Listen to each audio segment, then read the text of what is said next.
Hola, buenas tardes. Le damos la cordial bienvenida a este simposio conformado por la participación de CIPSA, responsable del Congreso que se va llevando en forma exitosa hasta el momento, la Asociación Toxicológica Argentina y la Red de Toxicología de Latinoamérica y el Caribe, en donde pondremos en forma actualizada y en manifiesto cuál es el avance y el objetivo que lleva adelante esta red y la fortaleza que tiene poder trabajar en conjunto. En esta tarde tendremos la ponencia de excelentes expositores, iniciando esta labor la doctora Ana Boschio. Ella es asesora regional en seguridad química de la Unidad de Cambio Climático y Determinantes Ambientales de la Salud de la Organización Panamericana de Salud, de la Organización Mundial de la Salud. La doctora Boschio es docente en universidades públicas en Brasil e investigadora con apoyo del Consejo Nacional de Investigación. Ha trabajado como administradora senior del programa Ecosalud en el Centro Internacional de Investigación para el Desarrollo en Canadá. Actualmente brinda apoyo a los países en el fortalecimiento de componentes de la salud en seguridad química y ha obtenido su doctorado en la Universidad de Indiana, Estados Unidos, y su maestría en la Universidad de Dundee, Escocia, con graduación en biología de la Universidad Federal de San Carlos de Brasil. Seguidamente continuará exponiendo la doctora Amalia Laborde García, es médica especialista en toxicología clínica y en medicina laboral. Es directora del Centro de Información y Asesoramiento Toxicológico de Montevideo y profesora titular del Departamento de Toxicología de la Facultad de Medicina de la Universidad de la República. Es docente del Departamento de Salud Ocupacional de la Facultad de Medicina y docente de Toxicología Ambiental en la Maestría de Ingeniería Ambiental de la Facultad de Ingeniería y delegado de la Facultad de Medicina de la Red Temática de Medio Ambiente en la Universidad de la República. Para ir ya casi culminando con las presentaciones, nos acompañará Diana Marcela Pava Garzón, que es médico magíster en toxicología de la Universidad Nacional de Colombia, asesor técnico del Ministerio de Salud y Protección Social de Colombia, del Sistema de Alertas Tempranas y del Centro Internacional de Estudios Estratégicos contra el Narcotráfico de la Policía Nacional de Colombia. Y cerrará este simposio Carolina Guzmán, que es licenciada química farmacéutica, profesora titular y jefe del Departamento de Toxicología en la Escuela de Química Farmacéutica de la Facultad de Ciencias Químicas y Farmacia de la Universidad de San Carlos de Guatemala. Tiene experiencia en análisis toxicológicos, docencia en el curso de toxicología, investigación en temas de exposición ocupacional. Ella también es asesora en el trabajo de investigación de la Universidad San Carlos de Guatemala, de la Universidad del Valle de Guatemala y la Universidad Rafael Landívar. Es responsable actualmente por el Centro de Información y Asesoría Toxicológica de la misma universidad. Así que muchas gracias por acompañarnos, estar con nosotros y damos lugar a la doctora Boschio para que pueda empezar con su disertación. Nuevamente agradecidos a quienes nos acompañan y estamos atentos a las preguntas a través del chat. Adelante, Ana. Muchas gracias. Vou iniciar meu processo acá de compartilhar pantalla. E com isso já não tenho... Estão vendo minha pantalla?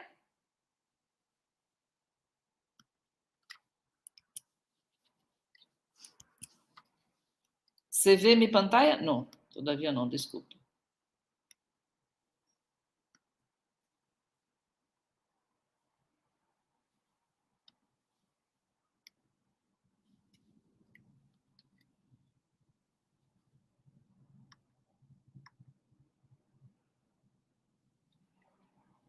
Já estou compartilhando a pantalla.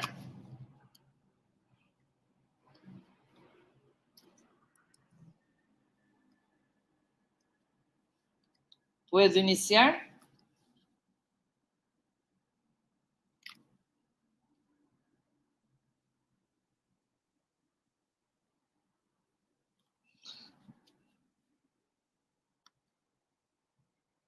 Imagino que sim. Vou iniciar minha apresentação. Muitas graças por ter-me nesse painel com colegas, amigas de muitas tarefas compartidas para falar sobre nossas redes de conhecimento em toxicologia, estando representando a UPS, Seguridade Química, quisera dar-lhes também pouco de enfoque institucional para que podamos nos conhecer pouco melhor. Vou falar da UPS, quais são os mecanismos de governança, como trabalhamos com resoluções e cooperação técnica, como as redes de conhecimento e comunicações virtuais, hoje em dia, muito mais, e, claro, sobre a Retoxlac, considerando os antecedentes e próximos passos.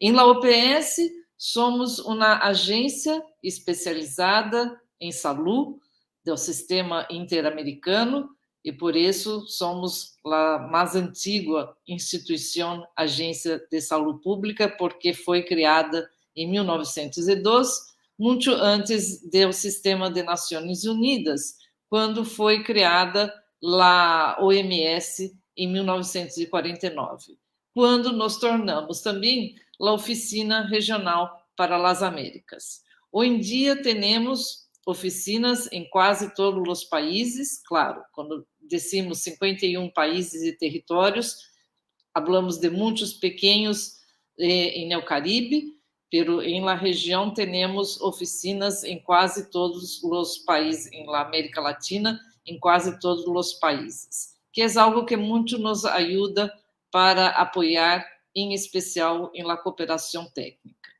Trabalhamos com governos, muito mais, e também com sociedade civil, outras agências multilaterais, bilaterais, universidades, grupos comunitários e outros sócios. As agências multilaterais são, por exemplo, o OMS, Banco Mundial, são os que trabalham com vários países. As agências bilaterais são aquelas que trabalham de um país que trabalham com outros países. Por isso, a distinção. Importa em termos de administração de fundos e coisas assim. Somos nossos gerentes sêniores, são os corpos diretivos, através da Conferência Sanitária Pan-Americana, é o Conselho Diretivo, é o Comitê Executivo, temos também o Subcomitê de Programas, Pressuposto e Administração, e trabalhamos com mandatos e resoluções. Comento o Conselho Diretivo e Conselho Executivo, porque sempre nos apresentamos como uma agência de dois sombreros. Somos em América, com a Organização de Estados Americanos, e somos com a OMS, a agência regional de saúde pública. Pongo acá essas figuras porque hasta recente tínhamos nossas reuniões presenciais e em la última ocasião as reuniões desses conselhos diretivo e comitê executivo foram em linha e assim também pudemos muito mais participar em todas as reuniões. Estou eu, Seguridade Química, responsável por la Seguridade Química, em la Unidade de Câmbios Climáticos e Determinantes Ambientais de la Saúde, e temos algumas publicações recentes que Marcelo Cork, chefe da unidade, creio que ha hecho uma apresentação sobre os pontos em que trabalhamos, sobre as metas com que queremos trabalhar, quem são nossos sócios estratégicos e, por supuesto, esse congresso e a Sociedade Ibero-Americana de Saúde Ambiental é um desses sócios, para que podamos avançar com a cooperação técnica e assim prestar serviços a ministérios de saúde, de outros setores e outras instituições públicas. A mim me gusta definir, identificar nosso trabalho como uma interface entre os âmbitos científico e políticos. Queremos sempre as evidências para que podamos convencer os tomadores de decisões a hacer as coisas que sugerimos, que proponemos. Às vezes fácil e às vezes um pouco mais desafiante. Cooperação técnica é algo que hacemos com frequência e aí entram as redes de conhecimento especializado. Em geral, sempre, quase sempre, temos uma visão compartida e há que considerar os distintos grados de formalização de âmbitos que sejam, por exemplo, redes globais, regionais ou nacionais e com que sócios estamos trabalhando. Em geral, são profissionais ou são autoridades, representações de governos, de instituições públicas e, em los dias de hoje, hacemos as comunicações muito a menudo virtuais, o que significa que usamos distintas plataformas e diretórios. Antes de iniciar esta sessão, comentávamos sobre como estamos avançando em las plataformas, porque temos um montão de aplicativos e cada um com suas particularidades, sempre aprendendo bastante com esses novos meios de comunicação.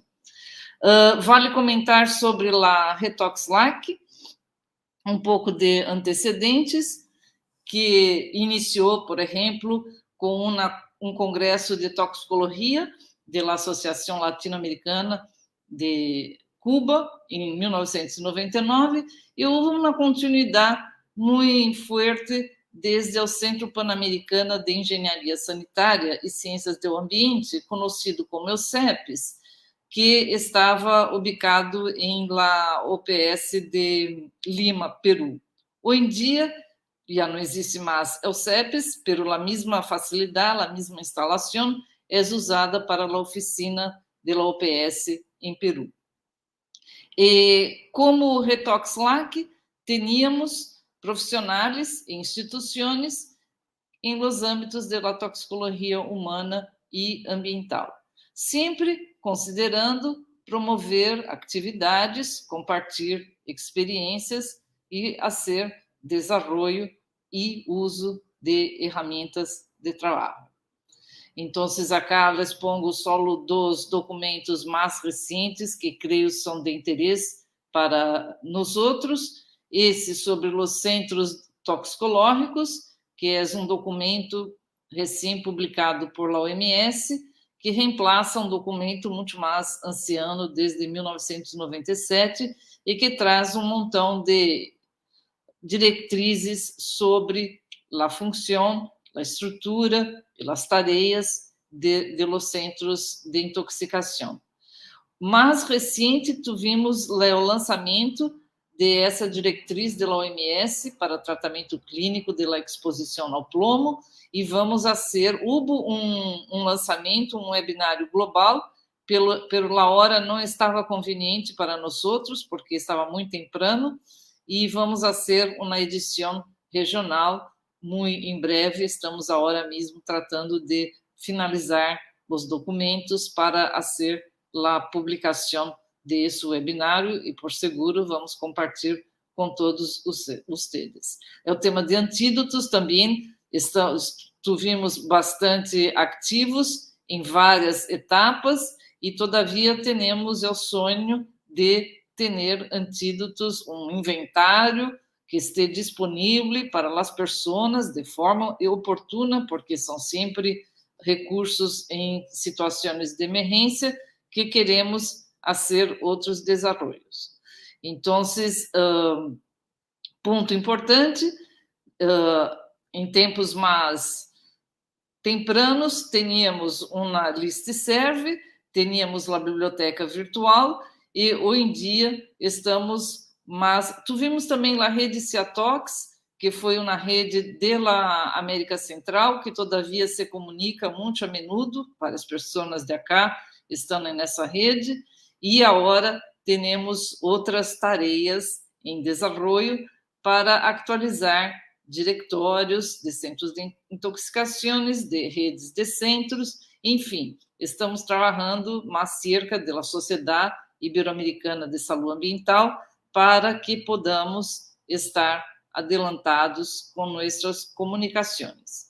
Há muitos benefícios, as contribuições técnicas de los profissionais, por seguro, são muito importantes, pero também há custos, por exemplo, para fazer funcionar, há custos administrativos que dependem de disponibilidade de fundos, e sempre sabemos que os organismos, as agências de Nações Unidas, têm um sistema de accountabilidade que é muito forte, o que significa que temos processos administrativos bastante rigorosos para fazer uso de recursos. Pero temos também vários reconhecimentos que podemos dar visibilidade como documentos técnicos que podemos disseminar através da Retox-LAC e de outras redes também. Porque, bom, pongo acá próximos passos, porque estamos fazendo a atualização e publicação de novos diretórios, temos espaços virtuais para a Sociedade Ibero-Americana de Saúde Ambiental, que pueda promover a Retox-LAC, com alguns aportes, produtos de trabalhos que estão sendo de forma voluntária ou de forma oficial. Temos documentos técnicos disponíveis em bibliotecas especializadas, como é, por exemplo, o caso da BIREMA. E, claro, as contribuições de los membros da Retox-LAC, com, por exemplo, os consensos clínicos, inventários e alertas sobre químicos em Covid-19, que penso Carolina vai comentar sobre o trabalho que foi desenvolvido nesses tempos de Covid muito difíceis. E, claro, esse congresso que estamos agora celebrando, que justamente nos apoia para fortalecer os recursos disponíveis, tanto de recursos humanos, como também de outros recursos materiais ou financeiros. Então, é uma parceria que queremos adelantar. Só para ser uma distinção entre diferentes tipos de redes, outras redes existentes são essas, por exemplo, redes globais da OMS, do Programa de Seguridade Química.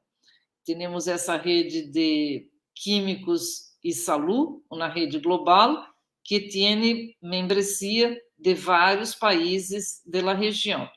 E também essa rede de avaliação de risco, um pouco mais temprana que a outra.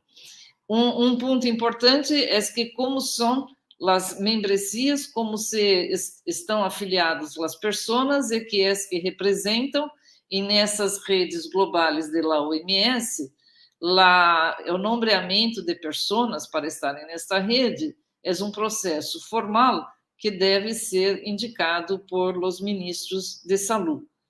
Mientras outras redes, como, por exemplo, uma comunidade de prática, são muito mais espontâneas. Temos uma sobre plomo em pintura, são muito mais espontâneas e menos formais. Como é também o caso da Retox-LAC, que tem como porta de entrada profissionais de habla espanhola da América Latina e poucos países do Caribe, porque não são de habla espanhola.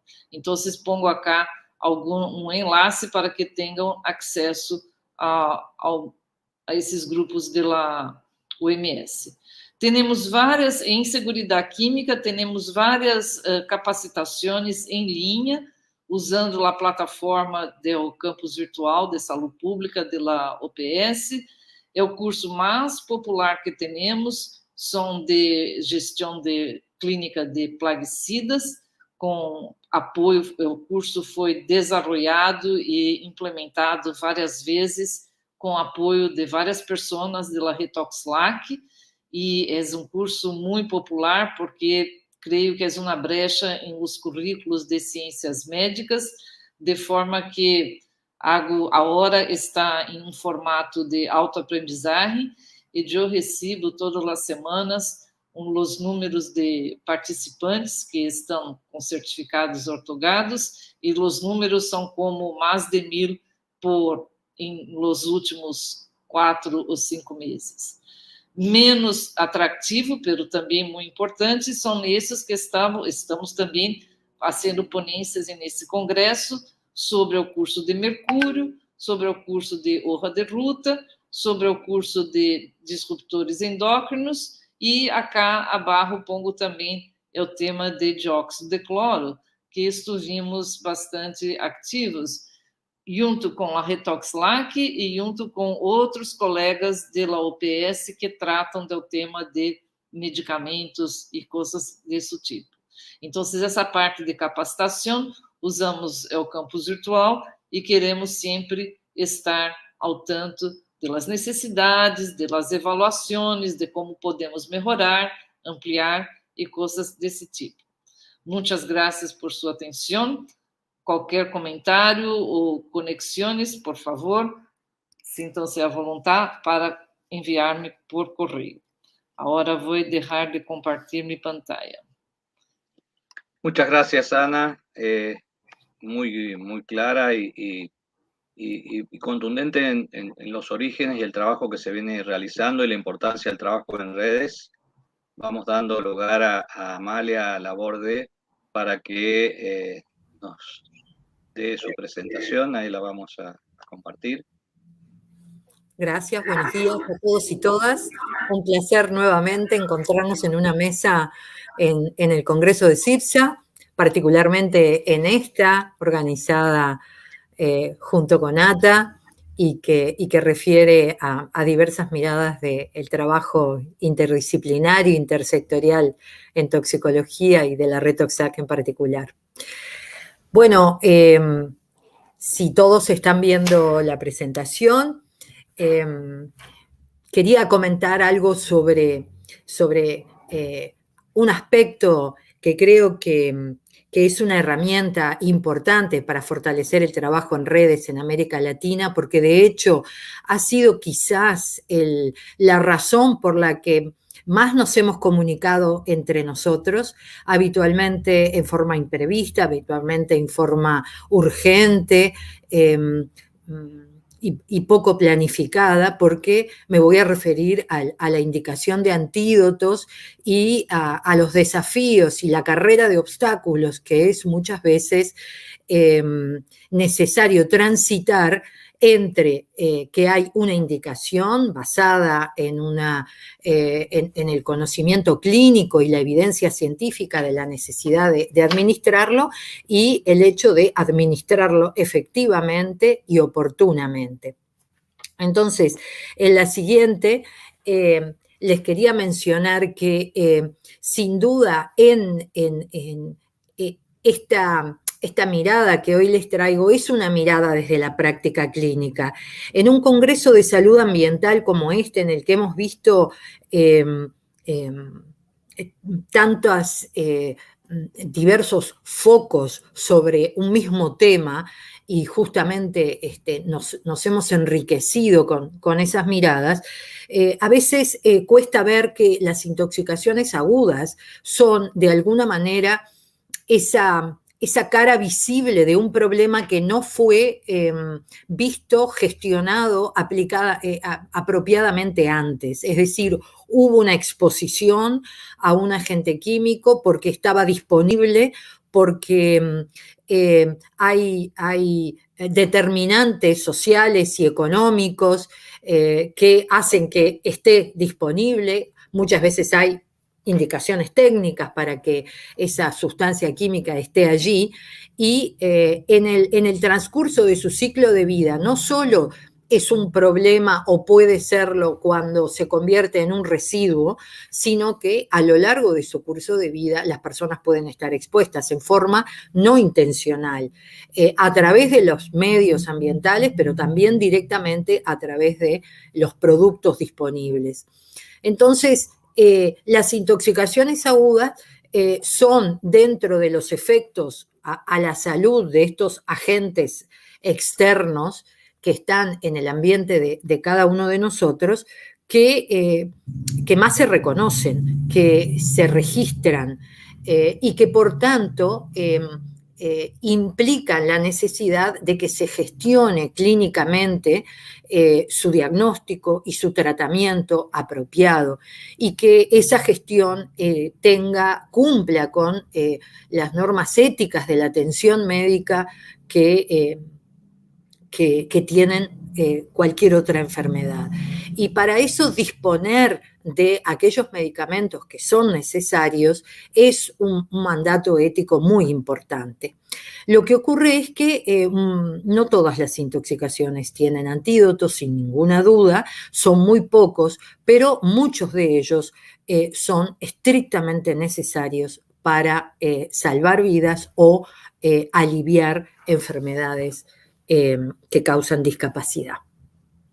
Entonces, cuando se indica el tratamiento con antídotos, lo primero que le ocurre a quienes están atendiendo esa situación y en nuestra región los centros de toxicología están involucrados directa o indirectamente a través del apoyo a los hospitales o los centros asistenciales, una de las situaciones más frecuentes es que el antídoto no está disponible. Otra situación frecuente es que el fármaco está disponible en alguna formulación farmacéutica, pero es inapropiado para el uso que tenemos que darle a ese paciente, ya sea por la dosis o por la forma en la que se presenta, porque ha sido formulado para otro uso clínico y no resulta apropiado para el uso que tenemos que darle en una intoxicación. Y con mucha suerte, si obtenemos ese antídoto en forma más o menos rápida, la administración, cuando el antídoto no está disponible en el país, es siempre tardía, con los consecuentes riesgos de mayores secuelas o incluso la no mejoría del paciente y la evolución fatal. Los centros de toxicología y los toxicólogos clínicos tienen siempre como desafío la necesidad de tener reserva de aquellos fármacos que son de uso común y que son también utilizados como antídotos. Pero también necesitan antídotos específicos que no están disponibles normalmente en las farmacopeas nacionales. Y por otro lado, también al no tenerlos y al no disponerlos, siempre tienen el desafío de rastrear cuál es el lugar más cercano o más accesible para poder llegar a él. El otro desafío que tienen los centros de toxicología y que es algo que muchos de ellos cumplen es el hecho de almacenar o distribuir estos antídotos en su territorio, en el territorio de su cobertura, pero muchos de los centros tienen enormes dificultades para un envío urgente y muchas veces eso se resuelve caso a caso con las dificultades habituales que eso implica cuando no está previamente planificado. La siguiente. Un ejemplo de desafío es que, fármacos de uso común como la atropina se usan en dosis tan altas que es probable que un hospital agote toda su reserva en un paciente en poco tiempo y tenga que recurrir a otros hospitales. En la siguiente vemos otro ejemplo, como es el tener formulaciones farmacéuticas que, si bien tienen como componente un antídoto, en este caso les muestro la N-acetilcisteína, viene junto con otros fármacos que, si los administramos en las dosis que necesitamos, estaremos generando nuevos problemas a ese paciente. Y por lo tanto, esas formulaciones no son apropiadas y no las podemos considerar como antídotos. En la siguiente vemos otra situación, creo que se me chispoteó, pero no importa, capaz que lo vemos más adelante. De todas maneras, nosotros tenemos una guía que nos dice cuáles son aquellos medicamentos esenciales de la OMS, y dentro de esos medicamentos esenciales, incluso en su publicación de 2019, se encuentran una serie de antídotos, pero no todos los antídotos que muchas veces necesitamos administrar. Por lo tanto, si bien es una guía fundamental para nosotros para poder abogar por un stock basal de esos medicamentos en nuestras naciones, en nuestras regiones, muchas veces tampoco es suficiente. Otro desafío en la gestión clínica de los CIAT, en cómo los CIAT se preparan para indicar un antídoto cuando se hace un diagnóstico de intoxicación que lo requiera, es que se encuentra con que estos antídotos no están registrados en su Ministerio de Salud. Y entonces muchas veces hay que hacer acuerdos con farmacias para la preparación magistral, o hay que hacer solicitud de registros temporales y urgentes como medicamentos huérfanos. Estos procedimientos son procedimientos que tienen cierta burocracia y por lo tanto requieren llenar formularios, en fin, tener ciertos permisos que sin duda no resuelven la situación cuando ésta se necesita. Estoy pensando en este momento, y en la siguiente creo que lo mencionamos, la particular situación de los quelantes. La autora Boggio mencionaba justamente la reciente guía de manejo y tratamiento de la intoxicación por plomo. Esta guía es un verdadero hito en lo que es el manejo de las intoxicaciones y también desde el punto de vista de los antídotos. ¿Por qué? En primer lugar, porque pone la situación de la intoxicación por plomo en un lugar que requiere ser atendido por los sistemas de salud, y por otro lado pone evidencia actualizada y consenso técnico, científico para cómo y de qué manera usar los quelantes en la intoxicación por plomo. Y esto nos trae también digamos, la experiencia que hemos tenido muchos de nosotros, seguramente muchos de ustedes participando en esta mesa, la necesidad de que se requieran de urgencia, porque todos sabemos y hemos visto además con nuestros colegas lo difícil que es y cuán lejos estamos de detectar la exposición, por ejemplo, al plomo, o puede ser a otros metales. ¿Cuántos estudios se requieren todavía para que podamos gestionar en el sistema de salud el diagnóstico del riesgo de la exposición antes que la enfermedad? Y lo cierto es que seguimos viendo intoxicaciones agudas o agudas sobre crónicas o severas intoxicaciones crónicas que requieren el uso de quelantes. Y esto sigue publicándose en la literatura y hemos tenido además situaciones que nos han dejado lecciones aprendidas, como las situaciones epidémicas de Senegal, de Nigeria, de Kosovo, que requirieron enormes cantidades de quelantes para tratar a esta población. Y que sabemos que hay otras poblaciones en situaciones de riesgo similar que quizás, si no son atendidas previamente y no detenemos la exposición, van a requerir el uso de quelantes. Por otra parte, los quelantes son muy difíciles de estimar la dosis que vamos a utilizar porque se pueden requerir varias sesiones de tratamiento. Y hoy creemos que la demanda de quelantes ha sido baja porque necesariamente no se ha entendido que fuera parte de la gestión o de la previsión de fármacos disponibles, porque no hay diagnóstico. Y creemos que el subdiagnóstico es uno de los temas que conspira contra el convencimiento de la toma de decisiones de tener disponibles quelantes y otros antídotos. Por eso también es tan importante, como se mencionó recién, el registro de intoxicaciones, los datos epidemiológicos para poder convencer en la necesidad de tener antídotos disponibles. En la siguiente. Bueno, otro tema es los antídotos, como todos los fármacos, tienen una vida en el estante y vencen muchas veces el día que lo estábamos utilizando o necesitábamos utilizarlo.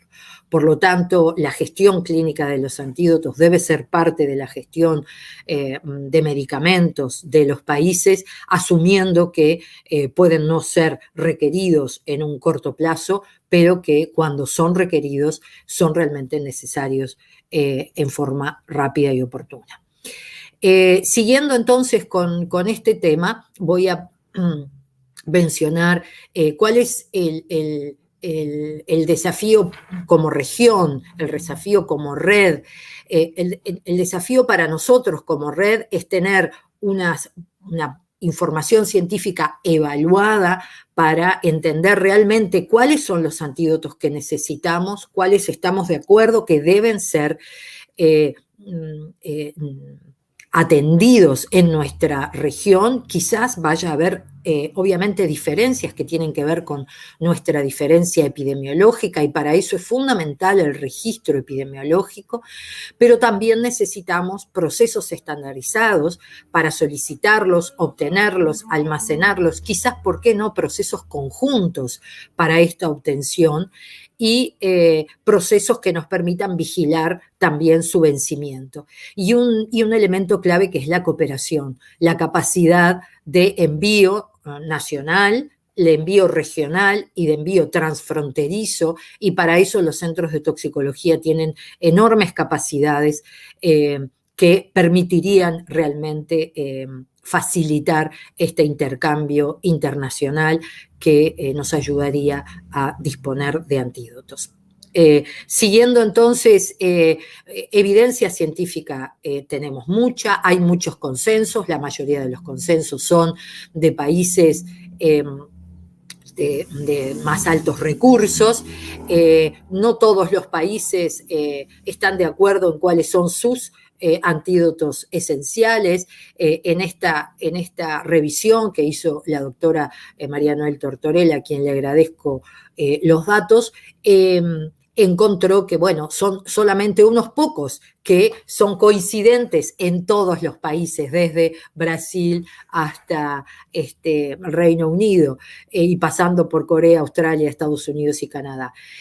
Pero sí muestra que sí es posible tener consensos regionales, y bueno, Retox-Lax es el desafío que tiene hoy, entre otros, el poder avanzar en este sentido para, basados en nuestra evidencia y en nuestros consensos, avanzar en la disponibilidad de antídotos. En la siguiente tenemos ya antecedentes, varias reuniones, algunas las mencionó la doctora Boixo, en las que se ha abordado específicamente este tema.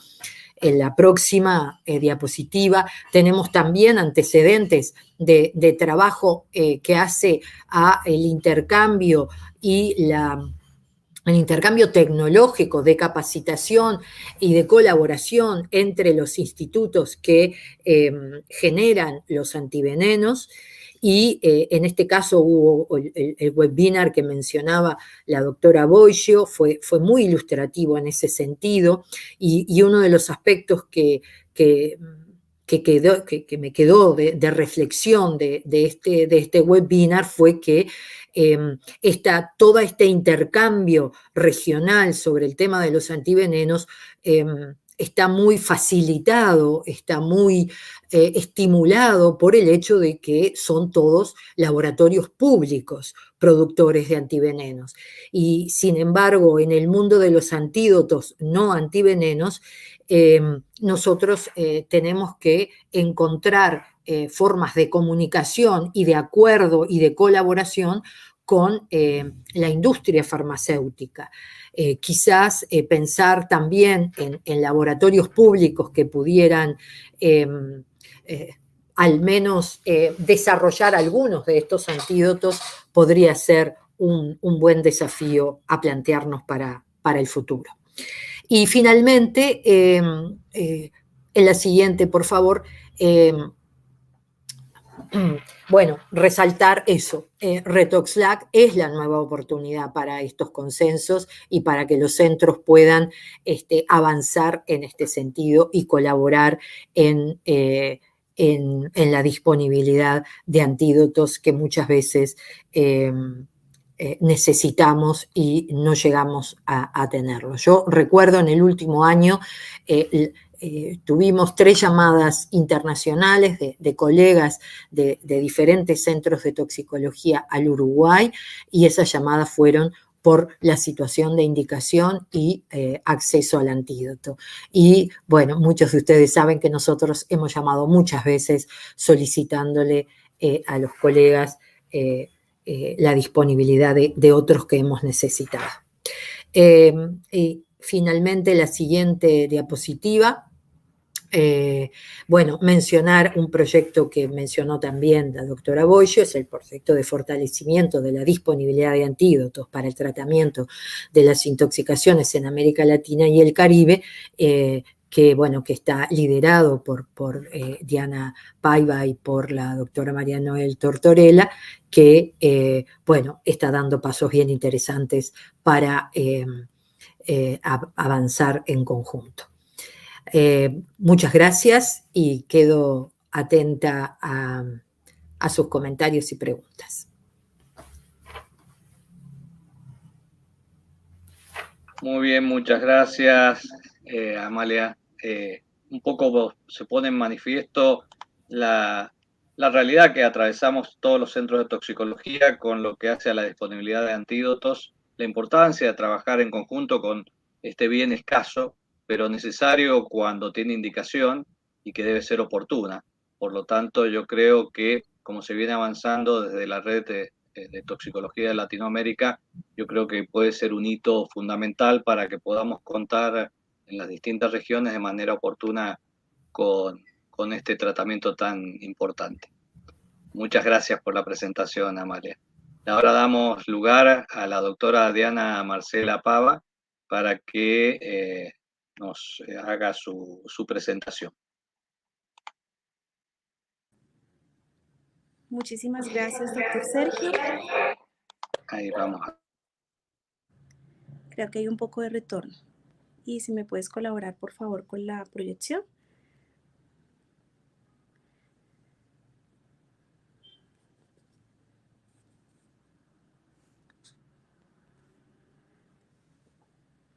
Bueno, muy buenas tardes. Vamos a estar atentos de la proyección de la presentación.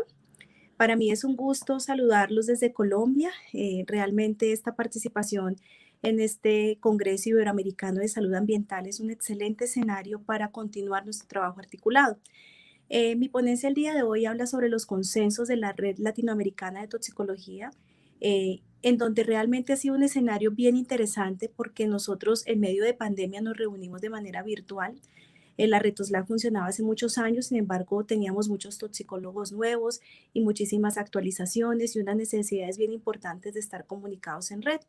Entonces lo titulamos Una mirada a la cooperación en red con experiencias exitosas. En América Latina tenemos algunas vicisitudes en cuanto a toxicología desde el punto de vista normativo. Nosotros nos damos cuenta que muchas veces la disponibilidad de toxicología en los hospitales no es muy amplia en algunos países en vía de desarrollo. Sin embargo, con el tema del ingreso a la OCDE de algunos países, pues hemos incrementado la vigilancia en intoxicaciones y en sustancias químicas. Entonces, esto también ha contribuido a que fortalezcamos esta disponibilidad en algunos centros. Sin embargo, los centros de información y asesoría toxicológicas denominados CIAT siguen siendo un pilar fundamental en la toxicología del mundo, porque a través de ellos no solamente se brinda asesoría, sino que se gestiona comunicación internacional, se generan organismos de cooperación y se genera también conocimiento y se genera evidencia de cada uno de los países. Entonces, a través de la RetoxLAC, nosotros podemos ver que tenemos un trabajo interdisciplinar desde la toxicología que nos permite salvaguardar vidas. De hecho, muchos colegas de los centros de información toxicológica tienen casos exitosos en diferentes países en donde se activa una alerta por una necesidad de una terapia antidotal o por alguna necesidad y algún comportamiento inusual, como lo estamos viendo en pandemia con dióxido de cloro, con el abuso de medicamentos o con las sustancias psicoactivas, con el involucramiento de los medicamentos de control especial o con los opioides. Entonces, los centros de información y la toxicología y el trabajo articulado salvaguarda la vida de las personas. Entonces, vimos una necesidad muy importante de comunicarnos. No solamente estamos viendo la necesidad de tener consensos basados en evidencia, sino que nosotros vemos algo muy especial y una necesidad muy grande y está relacionada específicamente con que tenemos otras disciplinas que muchas veces no tienen formación en su pregrado en toxicología y que están al frente de muchos pacientes, como de pronto es el caso de medicina interna, de pediatría o algunas especialidades, emergencias, que están frente al paciente y que muchas veces no tienen el acompañamiento de toxicología por diferentes retos. Sin embargo, cuando vamos a hablar de una terapia antidotal, la mayoría de las personas comienza a revisar o de un manejo médico, comienza a revisar diferente información que está en la red. Algunos ya están desactualizados, algunos han perdido evidencia y algunos han incorporado nuevos medicamentos y nuevas terapias que vale la pena organizar en un documento. Entonces, así nació este tema de poder realizar los consensos gracias a la Red TOSLAC y a la doctora Susana García, que siempre agradecemos su liderazgo en el tema de la Red TOSLAC y a nuestros colaboradores de ATA. Ha sido un encuentro fascinante que en la jornada del día de hoy nos parece muy interesante poderles compartir. Aquí traigo algo muy específico y son los antivenenos. Latinoamérica presenta un contacto importante con animales ponzoñosos. Muchos de nosotros, en el caso de Colombia, somos un país megadiverso, en donde el contacto con animal ponzoñoso sigue siendo bastante frecuente. En algunos países predomina más el accidente escorpiónico, en otros países accidente arácnido, accidentes por himenópteros, por abejas, por hormigas y sobre todo el accidente ofídico. Entonces se han creado diferentes redes, en este caso pues se habla de la red de la RELAPA, en donde se habla de esa red de laboratorios en América Latina para evidenciar la producción de antivenenos y la disponibilidad de antivenenos en los países de las Américas. En la siguiente diapositiva vamos a encontrar algunos casos especiales que quería como contextualizarlos, que esto nos ha incentivado a trabajar más en equipo, y es que muchas veces se activan alertas individuales de médicos de algunos países que necesitan apoyo con un paciente, pero no nos dan mayor información. Hablan de pronto de un accidente escorpiónico, una intoxicación por cianuro que no nos da tiempo, o alguna toxicidad por metales que requiera agentes quelantes y que no están disponibles en este país. Entonces, lo que se hace es poder evidenciar la necesidad que tenemos de hacer una comunicación asertiva y utilizando las vías adecuadas para hacerlo. Nuestras compañeras lo mencionaban anteriormente y realmente los centros de información toxicológica a través de sus centros nacionales de enlace y de los ministerios de salud o de salud pública en los diferentes países tienen las herramientas adecuadas para gestionar este tipo de casos. Aquí tenemos dos casos particulares, uno de ellos pues se presentó en Venezuela, en donde nos comentaban que había un caso de un accidente micrúrico, un accidente por corales, como lo llamamos acá en Latinoamérica, y había una persona que necesitaba antiveneno, pero no había mayor información de la edad del paciente y si el servicio de toxicología del país ya estaba informado. Entonces, ahora tenemos un reto muy grande con las tecnologías mediadas por comunicaciones, porque todo se viraliza, como nos pasa con dióxido de cloro, que hay una prescripción, una receta entre comillas que alguien inventa y comienza a pasarla de un lugar a otro y eso se viraliza en cuestión de segundos y se comparte por chat y por información que no está basada en evidencia. El otro caso que tuvimos fue solicitud de información desde Ecuador. Cuando tienen casos de accidente escorpiónico, se ha realizado un acompañamiento al país, pero lo ideal es que puedan tener un stop para la atención de estos casos. ¿Qué vemos acá como grandes vicisitudes? Y por eso dijimos, necesitamos consensos, porque todos necesitamos hablar un mismo idioma y también intercambiar experiencias sobre la evidencia de este tipo de medicamentos o antivenenos.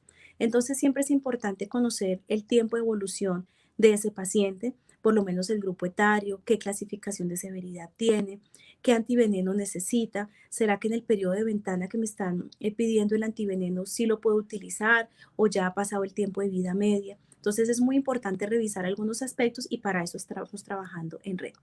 En la siguiente presentación, siguiente diapositiva, específicamente hablo de algunos recursos especiales. Siguiente, por favor.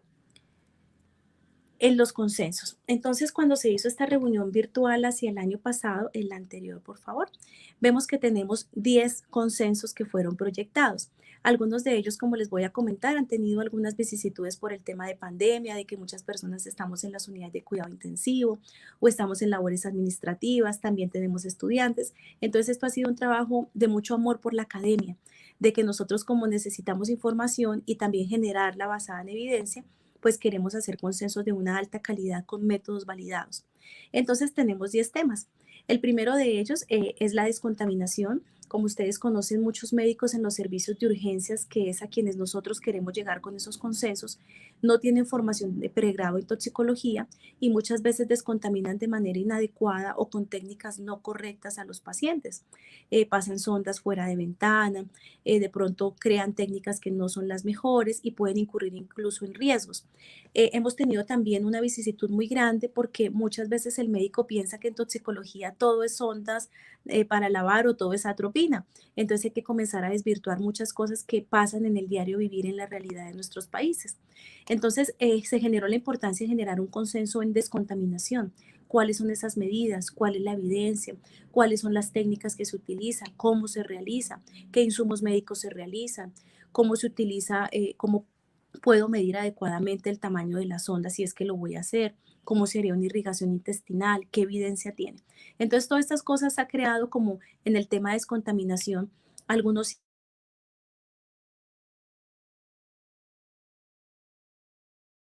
interesante que es el relacionado con paraquat. Como ustedes conocen, el paraquat pues es un herbicida del grupo de los bipiridilos que tiene una alta eficacia para el control de la maleza, como lo llamamos también en nuestros países, para el control de estas plantas que no son de estos cultivos que van a ser productivos. Nosotros vemos que hay bastante ingesta de paraquat en contexto suicida, porque las personas de pronto han aprendido o conocen que tomándose un herbicida pues van a tener una alta probabilidad de muerte en la conducta suicida. Entonces aquí tenemos que trabajar acciones basadas en evidencia y también en comunicación sin riesgo ni daños. Nosotros hace un tiempo aquí en Colombia tuvimos algo muy similar con cianuro, de que de pronto los medios de comunicación sacaron algunos casos de intoxicación con intencionalidad suicida en algunos administradores de la justicia o algunas personas que iban a ser condenadas o llevadas a juicio y en el agua llevaban cianuro. Entonces, cuando ya se conocía la sentencia, tomaron el cianuro. Entonces, la gente comenzó a decir, bueno, la conducta efectiva suicida es con cianuro. Entonces, comenzamos a tener un brote o un caso muy especial de varias intoxicaciones con cianuro. Entonces, aquí vemos que hay mucha comunicación con riesgo. En el paraquat, como yo les menciono, tenemos muchos retos, porque muchas veces no tenemos disponibilidad de pruebas de ditionita para saber si fue paraquat o no, cuando dicen solamente se tomó un herbicida y no sabemos cuál fue. También tenemos evidencia muy importante en el uso de medicamentos en terapia tetraconjugada, en la disponibilidad de estos medicamentos, en que el paraquat pues es un cáustico y corrosivo, en que realmente realicemos el abordaje adecuado a sus pacientes. Y en Colombia el paraquat se categoriza como la primera causa de mortalidad por herbicidas en conducta suicida. Tiene una dosis letal 50 muy baja y para eso realmente se tienen intervenciones muy importantes para la población y para que el médico del pueblo, del municipio, de la provincia, cuando llegue un paciente intoxicado con paraquat, no lo envíe a casa, sino que siempre le dé la gravedad al asunto. Hemos tenido algunos casos en donde lamentablemente estos pacientes son dados de alta sin conocer la peligrosidad del producto, entonces por eso este es uno de los consensos más interesantes que estamos trabajando. El otro consenso que está por iniciar es el consenso de intoxicación por bebidas alcohólicas o adulteradas con metanol. Sobre todo ustedes saben que ahora viene temporada de diciembre. Nosotros hacemos vigilancia intensificada desde el 1 de diciembre al 26 de enero en este tipo de intoxicaciones y en América Central también hemos tenido algunos casos de intoxicaciones en centros de privación de la libertad, en donde sin columna de fraccionamiento ni ningún tipo de metodologías pues fabrican alcoholes y esto puede llegar a generar casos colectivos de intoxicación por metanol. Entonces metanol es uno de nuestros principales temas y también lo hemos visto en personas que ingieren de pronto niños que ingieren silicona o que ingieren thinner, que es un producto que se utiliza para las pinturas. Otro consenso interesante es el de nuevas sustancias psicoactivas, las drogas de diseño en liderazgo con el profesor Ferrari de Argentina y con algunas personas que están muy atentos, ya les vamos a comentar cómo se conformaron. Y este tema es bastante cambiante. bastante impacto porque es una de las tendencias más importantes en consumo de sustancias psicoactivas a nivel mundial. Entonces queremos generar información que realmente les sirva a las personas en las temáticas de reducción de riesgos y daños, en que los médicos cuando tengan un evento colectivo sepan cómo abordar esos pacientes, qué medicamentos no emplear y que hagan un adecuado abordaje en estos casos. Otro caso muy interesante que lidera uno de los miembros aquí, el doctor Sergio, es el humo de incendio, que también ha sido bastante interesante con eventos colectivos que se han tenido en los diferentes países. También tenemos el caso del consenso sobre síndrome de abstinencia al alcohol, que es supremamente necesario. Seguimos teniendo uso de antipsicóticos en los servicios de urgencias que no están respaldados, que me van a bloquear más esos canales de sodio, que evidentemente los pacientes cuando tienen alguna conducta tienen una inmovilización motora y no son abordados de manera adecuada, que no se les hace una escala. Entonces, por eso queremos que se le forme mucho la parte clínica y la parte de abordaje basado en derechos humanos para las personas que presenten síndrome de abstinencia al alcohol.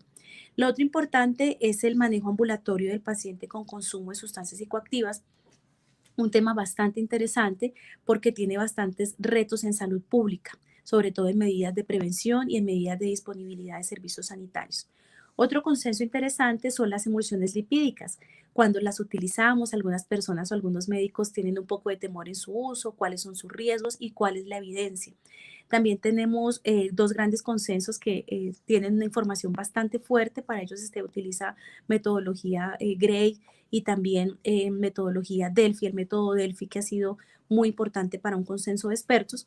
Y el de animales ponzoñosos, que realmente la gente dice, bueno, ¿y dónde encuentro un documento que reúna toda la información donde yo puedo tener contacto con la evidencia y qué utilizo, cuándo lo utilizo, cuándo hay envenenamiento, cuándo no? Entonces lo están también liderando de una manera muy asertiva.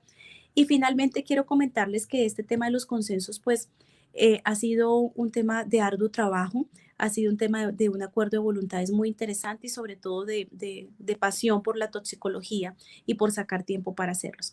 Siguiente, por favor.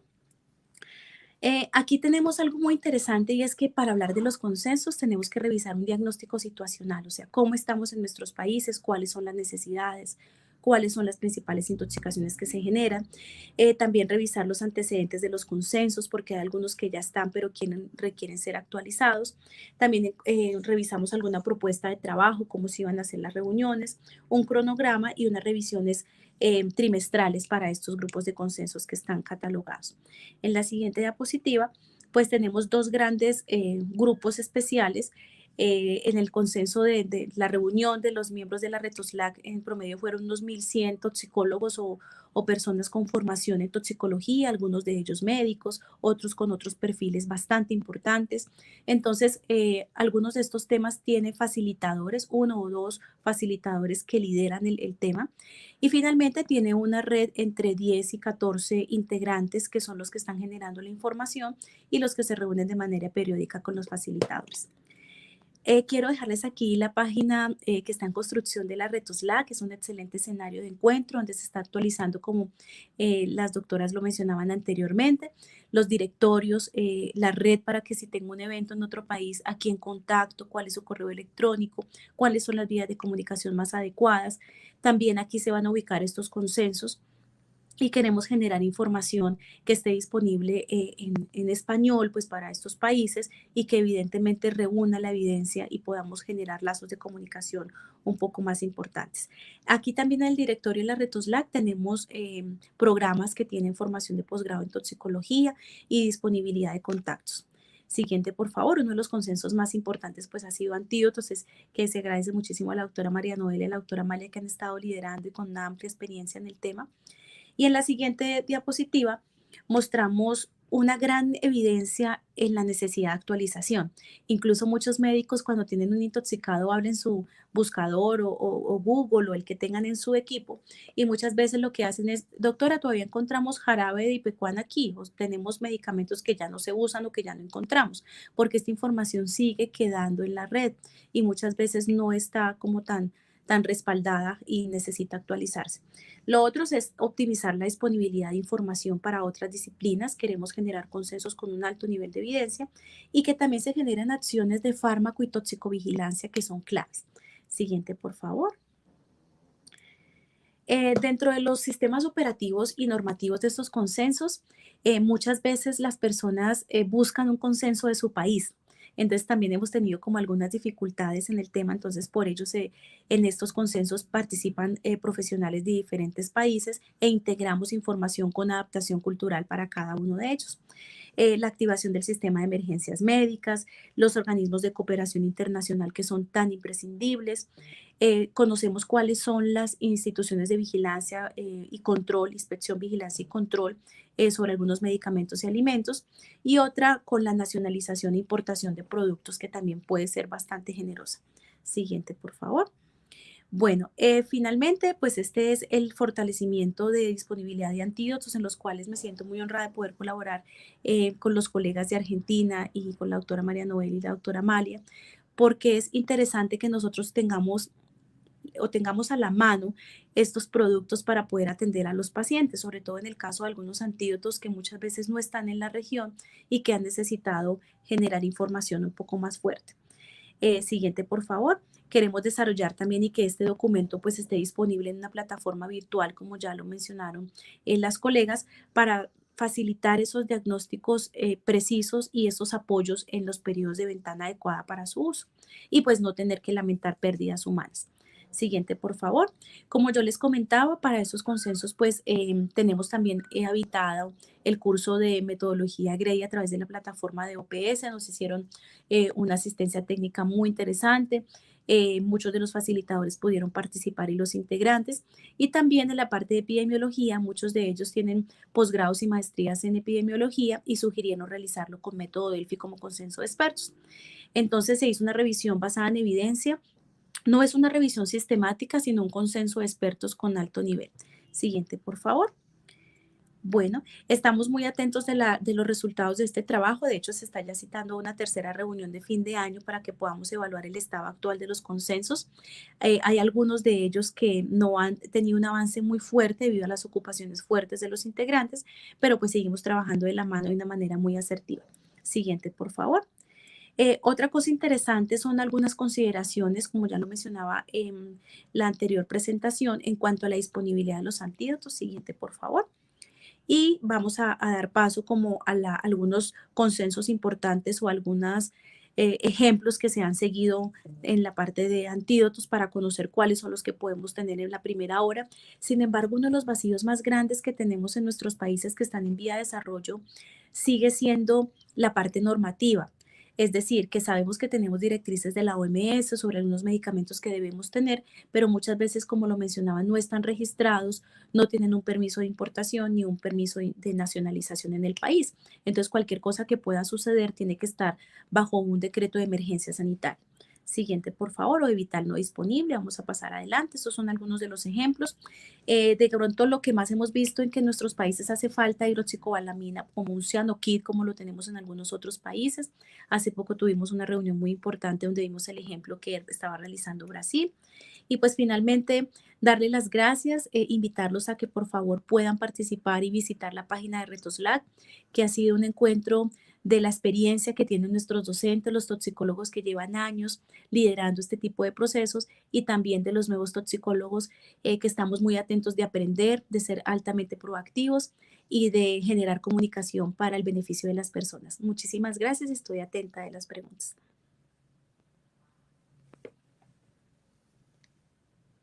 Muchas gracias, Diana. Un poco lo que se pone en manifiesto, la importancia de normalizar para nuestra región, a veces con una formación de grado y de pregrado que es tan heterogénea. Yo creo que estos son aspectos importantes para llevar adelante y que va a permitir tener un lugar de consulta y un asidero para aquellos profesionales que les toque atender en escenarios muy disímiles, pero con una información que sea válida. Así que yo creo que pone en relieve el trabajo que vienes realizando para la Rector Lax y que esto va a servir en definitiva a quienes nos interesan, a nuestros pacientes. Así que muchas gracias, Diana.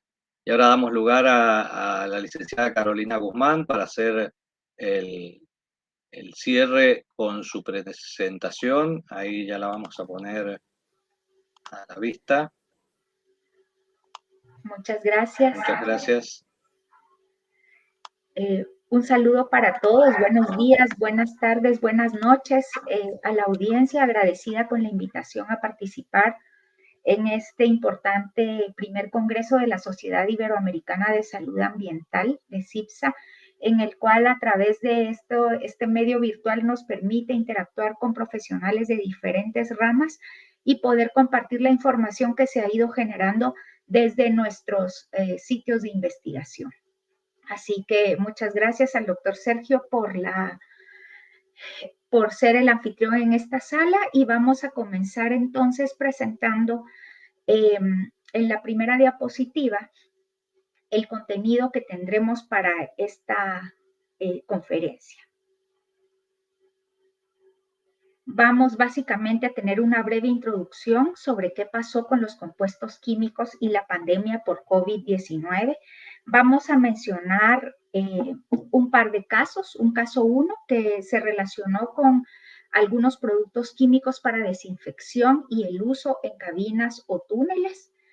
Y el caso 2, el caso de la primera ola de la pandemia, que fue en un periodo más o menos entre marzo y septiembre 2020, sobre el consumo de dióxido de cloro y algunas propuestas que tenemos en proceso como parte del grupo investigador que estamos realizando este trabajo.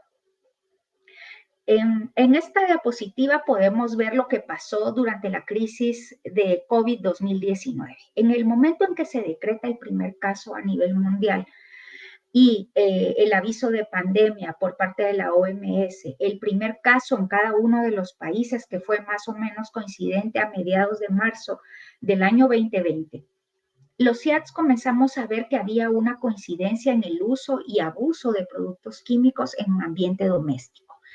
Las personas a nivel general estaban siendo confinadas dentro de sus hogares como una medida de seguridad para prevenir la transmisión y eso hizo que tuviéramos a niños expuestos a compuestos químicos, pero también a la motivación de mantener todo bien desinfectado utilizando más productos químicos de los esperados.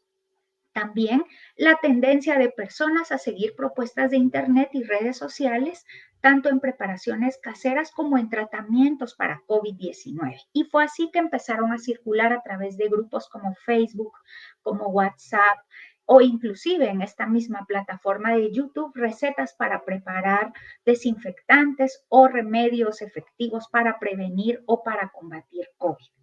Empezamos entonces a tener un incremento en el número de consultas y de casos relacionados a intoxicaciones en el hogar, como se los había comentado antes. Y una característica que empezamos a ver en América Latina fue la tendencia de usar cabinas, túneles o una especie de duchas de desinfección que utilizaban productos químicos. Y además la promoción en medios electrónicos y chats de terapias de prevención de productos químicos peligrosos. Y entonces en esta presentación vamos a hablar del tema específico del uso de dióxido de cloro que fue promovido por estas redes. La siguiente. En esta otra, entonces, vamos a ver que hubo alertas prácticamente a nivel de los CIATS en diferentes lugares del mundo, en Estados Unidos, en Europa y nuestra América Latina, que no se quedó atrás, ¿verdad? Hubo que hacer alertas sobre el manejo cuidadoso con productos químicos, de la lectura de etiquetas, de ver registros sanitarios, de no comprar productos ilegales. Y en la siguiente podemos ver que entonces el caso que se relaciona con los túneles de desinfección inicia porque empiezan, y en la siguiente vamos a ver algunas fotografías de cómo instalaban, en algunos casos fueron túneles, en otros casos fueron una especie de regaderas como la que ustedes pueden ver en la fotografía del lado derecho, algún tipo de pasadizos, y estaban antes de entrar a mercados, antes de entrar a bancos o en la entrada o para poderles permitir el paso en un camino o en el otro. Ustedes pueden ver ahí que quienes aplicaban en algún momento de la pandemia no tenían equipo de protección y tampoco las personas todavía tenían el uso obligatorio de mascarillas o protectores respiratorios. Y en otros casos, como en la foto de la derecha, vemos a la persona aplicando el producto con equipo de protección personal, guantes de nitrilo, respirador, mientras que la persona que va bajando del bus con una nena, pues ustedes pueden ver en qué condiciones están, ¿verdad? Realmente fue parte de las batallas que tuvimos que librar como centros toxicológicos para poder explicarle a las personas que esta no era una forma de controlar la transmisión. Fue así como en la siguiente diapositiva vamos a poder ver que se emitieron comunicados prácticamente de todas las sociedades científicas de América Latina, lideradas por CIPSA, la Sociedad Iberoamericana de Salud Ambiental, y luego se une la Organización Panamericana de la Salud y se emiten comunicados de los ministerios de salud haciendo la advertencia y previniendo a la sociedad de no utilizar este tipo de instrumentos o medidas de limitación de contagio. Entre los compuestos que pudimos ver que estaban queriendo utilizar, habían la siguiente, podemos ver que en la siguiente, podemos ver que se utilizaban compuestos como etanol, como dióxido, como hipoclorito de sodio, formaldehído, compuestos extremos, ¿verdad? Afortunadamente, gracias a estos comunicados, se limitó bastante. Sin embargo, todavía hay algunos países donde lo estamos viendo a pesar de las advertencias. Y bueno, fue un trabajo aparte que no esperábamos como CIATS tener que explicar que estos compuestos químicos, lejos de ocasionar un beneficio, podían ocasionar un riesgo. Bueno, ese fue el primer caso. Con relación al segundo caso que se va a presentar en esta presentación es sobre el tema del dióxido de cloro y clorito de sodio que fue utilizado en la primera ola. Bueno, es una descripción de lo que pasó en esa primera ola entre marzo y septiembre del 2020.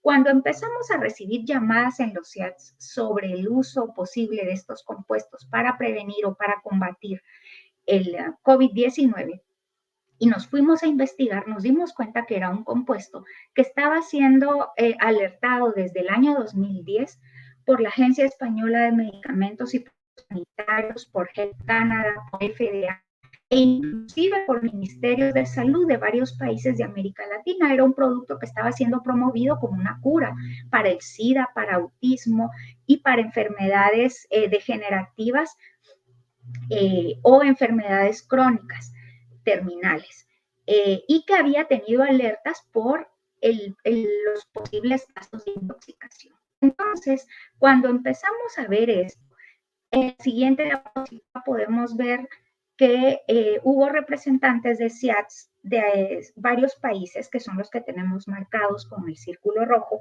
que decidimos reunirnos y comenzar a plantear qué casos o qué consultas estábamos teniendo con este tipo de compuestos químicos. Y entonces hicimos un registro de casos y de las solicitudes de información. Entonces, a partir de estas reuniones surge esta publicación que se llama Caracterización epidemiológica de las exposiciones a dióxido de cloro, clorito de sodio en el contexto de la pandemia COVID-19, reporte de los centros toxicológicos de América Latina. Esta publicación está incluida dentro de la revista Acta Toxicológica Argentina, cuyo enlace está disponible en esta presentación. O que podrían con el título encontrarla fácilmente. Es una publicación que, si bien es cierto, no son todos los centros toxicológicos de América Latina, somos un grupo, la siguiente, que está integrado por centros toxicológicos de Argentina, Bolivia, Chile, Colombia, Costa Rica, Ecuador, Guatemala, Panamá, Uruguay y la colaboración de asesor en el tema de farmacovigilancia de España, el doctor Mariano Madurga. Y entonces, en esta presentación vamos a ver rápidamente algunas de las tablas de resultados, y en la primera, que está en esta diapositiva, podemos ver los casos por países y sexo de los pacientes. En la tabla del lado izquierdo, la tabla 2 de esta publicación, ustedes pueden ver que la mayoría de casos en este registro corresponde a Ecuador, y esto es porque en el caso de Ecuador tuvimos la oportunidad de que fuese el Ministerio de Salud, el registro de país, el que se tuvo accesible. Y en los otros casos, pues son centros toxicológicos que no cubren realmente todas las consultas o todos los casos que se hayan podido desarrollar en esos países. Sin embargo, en total tuvimos 56 casos en ese periodo de tiempo que les hemos indicado, y la mayoría correspondió a dióxido de cloro, siendo únicamente un 8.9% correspondiente a clorito de sodio. Y del lado derecho, en la tabla número 3, ustedes pueden ver que en el caso de los pacientes, la mayoría corresponde al sexo femenino. Sin embargo, no hay una diferencia realmente significativa entre ambos, son casi el 50% cada uno. Estamos viendo que el periodo es únicamente del 15 de marzo al 30 de septiembre. En la siguiente diapositiva podemos ver los casos según el ciclo de vida. Y correspondiente a el ciclo de vida podemos ver la clasificación que va desde pediátrico hasta adulto mayor y un renglón de desconocido.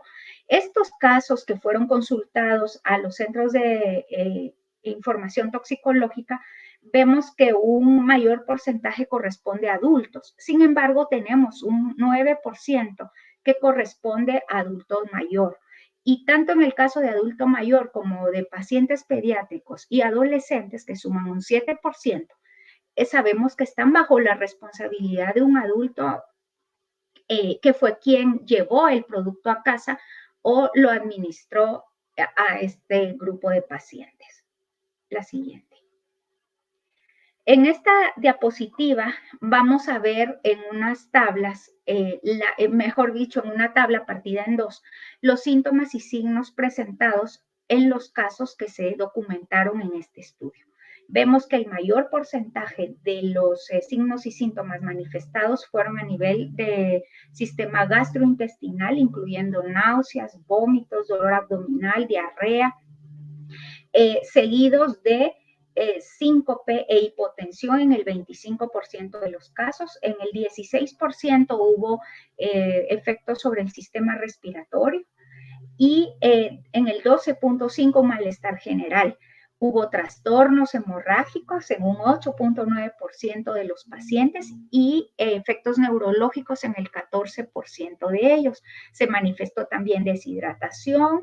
Hubo problemas de acidosis metabólica también en el 1.8 en uno de los pacientes. Y hay un detalle muy importante. Estos síntomas y signos pudieron evidenciarse por la investigación que se hizo en cada uno de los casos. Sin embargo, hay varios de ellos que no fue posible hacer una búsqueda mayor de pruebas o de evidencia clínica que pudiera documentarse en esta tabla. La siguiente, por favor.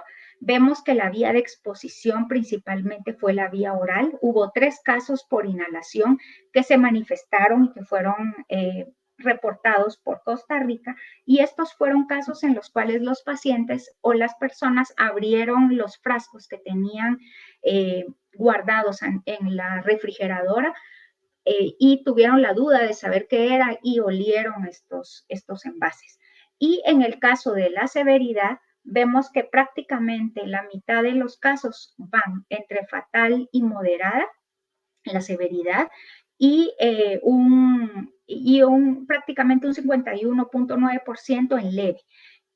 Realmente es muy importante que tomemos en cuenta que muchos de estos casos probablemente tuvo más pacientes involucrados. Pero como no hay una historia completa de la información, no es posible saberlo. La siguiente. La circunstancia de la exposición en el 94.6% de los casos fue no intencional por mal uso. Esta es la forma como se clasifican a nivel del IPCS, el Programa Internacional de Seguridad Química de la OMS, cuando es una circunstancia no intencional, pero con evidencia de mal uso. Luego tenemos una 3.6% que fue accidental y un caso que fue con circunstancia intencional suicida. ¿Dónde se localizaron estos incidentes? Todos fueron reportados en el hogar y sus alrededores. la siguiente.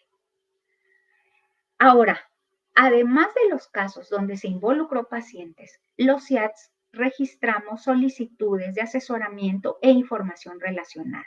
Vemos que todos los países tuvimos llamadas telefónicas de profesionales que estaban interesados en saber cómo usarlo, si es que realmente tenía alguna evidencia de uso como prevención o como tratamiento, y a los cuales se les proporcionó información relacionada con esto. Las alertas, los signos y síntomas de intoxicación, y que además de todo es producto que tiene un registro como desinfectante para agua potable, potabilización, para blanqueamiento de papel o como producto desinfectante de superficies, más no como un medicamento ni como un producto que haya sido ensayado y aprobado para su uso en humanos.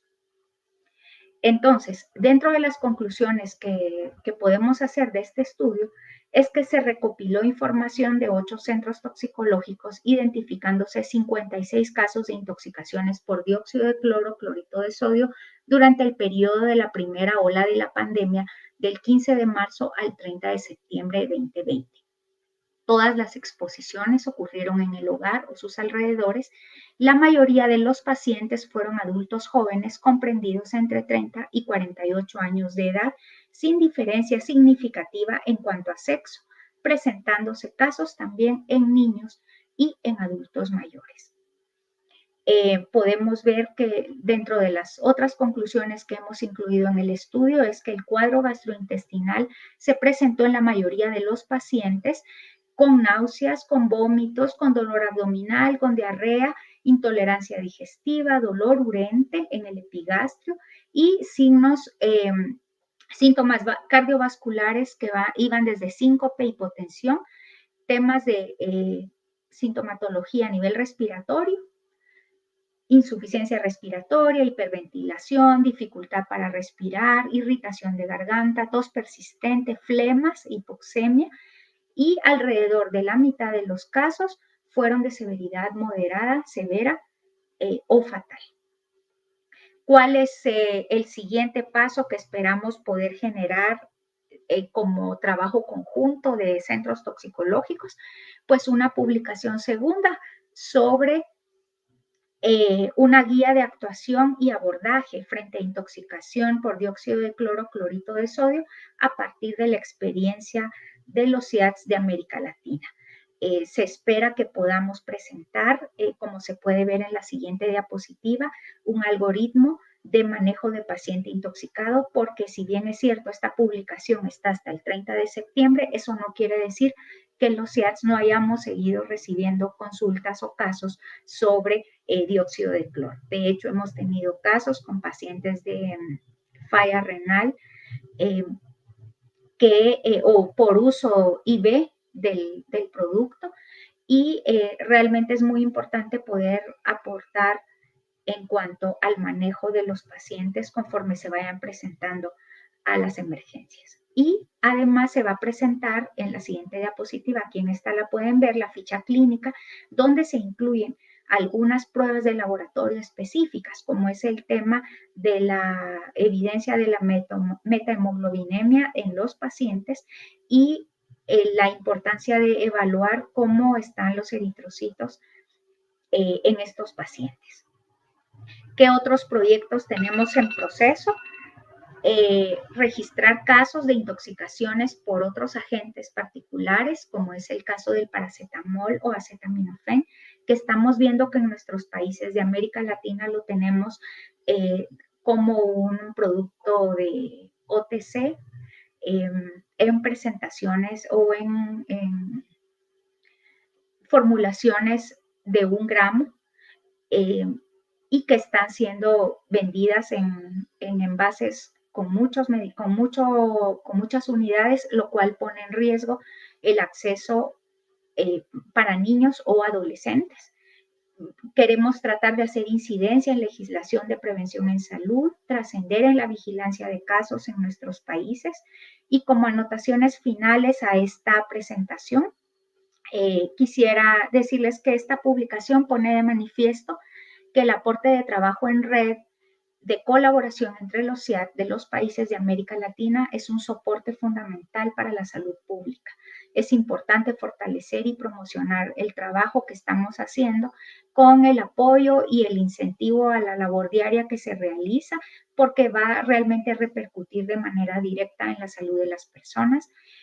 Las autoridades sanitarias deben reforzar las estrategias de comunicación asertivas dirigidas a la comunidad y al talento humano en salud en lo relacionado con la prevención de este tipo de intoxicaciones y la promoción de la salud. Agradecemos entonces a los equipos profesionales que integran los CIAT participantes en este estudio y al personal de salud que ha atendido a los pacientes intoxicados en esta pandemia. Así que, bueno, muchísimas gracias por todo. Gracias por la invitación nuevamente y los invitamos a visitar la página de ReToxLab y a seguirnos en las redes sociales de la Red de Centros Toxicológicos de Centroamérica y del CIAT, que es de la Universidad de San Carlos a la que pertenezco. Muchas gracias.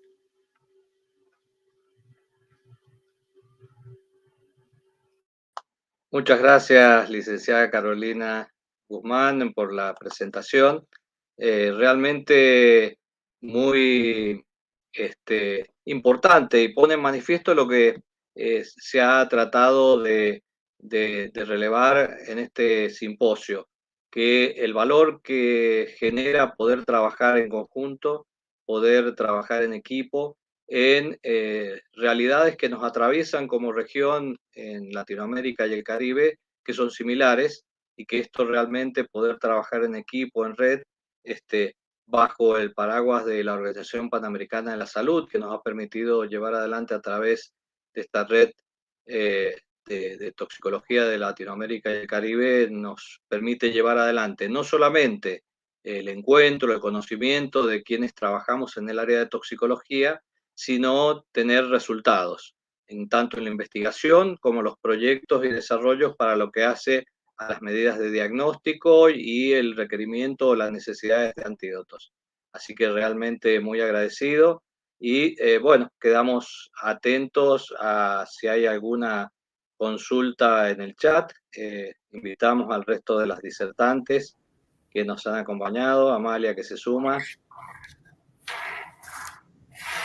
que realmente es de gran valor. Ana, y nos quedaría Diana. Ahí quedo atento al chat. No sé si a través de los canales de YouTube también surge alguna consulta. Veo en el chat los agradecimientos de las exposiciones y que realmente lo que trabajamos en los centros de información y asesoramiento, vemos el valor y la importancia de esto que se viene realizando. A veces este trabajo en soledad que hacemos desde los centros de toxicología nos fortalece poder tener contacto con los colegas, no solamente de nuestros países, sino a través de la región. Y acá es importante tenerlo en cuenta y ver que esto no solamente tiene que ver en forma directa con el aspecto de la salud de las personas, sino también con lo ambiental, y que se viene llevando adelante en este congreso, y que ahí es donde venimos pudiendo trabajar en conjunto. No sé si tienen para aportar, los dejo abiertos y mientras voy viendo en las redes si hay algún comentario.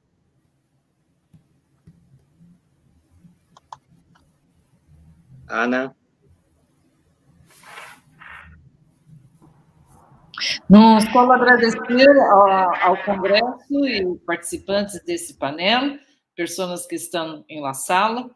É um gosto estar com todos vocês para compartilhar nossos desafios e ver como podemos adelantar nossos avanços.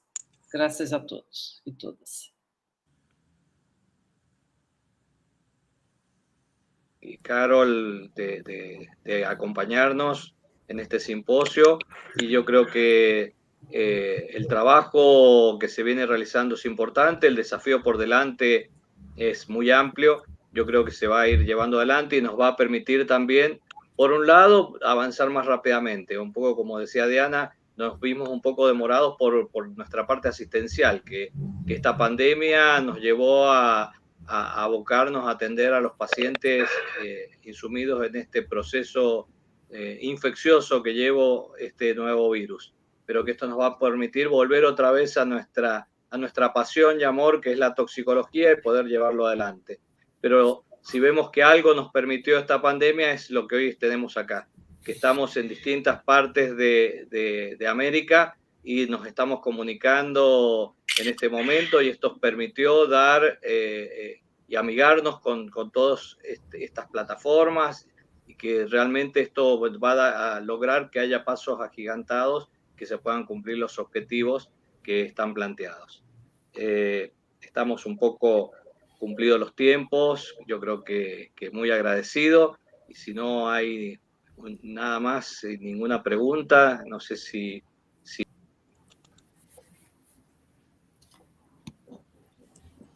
Bueno, muchas gracias a todos, un placer compartir con ustedes esta mesa, y espero que nos sigamos encontrando y ampliando la participación con otros colegas del RETOX-LAC y con el apoyo y el estímulo de CIPSA. Perfecto. Ahí estaba viendo si teníamos alguna consulta, pero no teníamos. Así que bueno, de mi parte, si quieren saludar, yo me despido y agradecido, ha sido un gusto, y los invito a continuar en esta sala 2 para los temas que siguen, o también tienen la opción en otros temas muy, muy importantes y de gran valor en lo que queda por delante dentro de este congreso, que realmente los temas son extraordinarios, como se viene desarrollando, y que nos permite ampliar y profundizar nuestros saberes y entender a través de los excelentes expositores como los que nos han acompañado hoy en las actividades que están por delante. Que tengan muchas gracias, buenas tardes, y nos estaremos viendo. Un abrazo a la distancia. Feliz tarde, gracias a todos. Muchas gracias. Gracias. Nos vemos.